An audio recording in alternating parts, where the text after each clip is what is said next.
Imagine meeting someone who tells you they don't really have any friends. Not just a small circle, not just a few people they talk to sometimes, but none. In today's world, that can sound surprising. We live in a time where people seem constantly connected, texting, messaging, sharing memes, hanging out, and posting moments of their lives online. Friendships appear everywhere. So when someone says they don't have friends, people often jump to conclusions. They might assume the person is antisocial. Maybe they think the person is shy. Or maybe they believe that person simply doesn't like other people. But psychology suggests that the truth is often much more complex than that.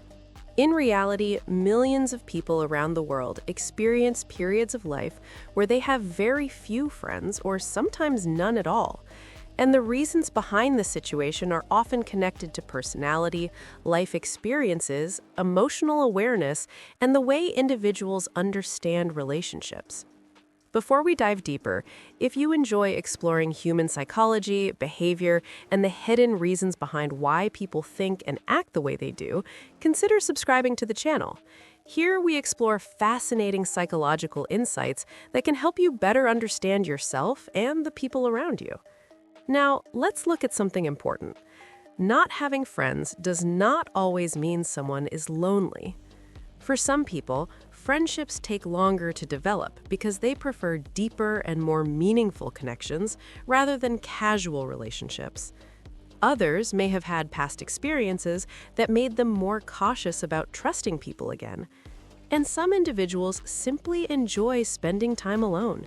They focus on their goals, hobbies, and personal growth rather than constantly seeking social interaction. Psychologists often explain that personality traits play a major role in how people build relationships. For example, individuals with introverted personalities usually prefer smaller circles and quieter environments. Instead of having many friendships, they might prefer one or two close connections that truly understand them. But if those connections have not yet appeared in their lives, they may temporarily find themselves without friends. Another reason can be emotional self-protection. When someone experiences betrayal, rejection, or repeated disappointment in relationships, their mind naturally becomes more careful about opening up again. It becomes a way of protecting themselves from future emotional pain. So instead of immediately trusting new people, they move slowly or sometimes choose solitude for a period of time. This is why the question is not simply, why does someone have no friends? The real question is, what psychological factors shape the way people build relationships? And to understand that, we need to start with the first important reason: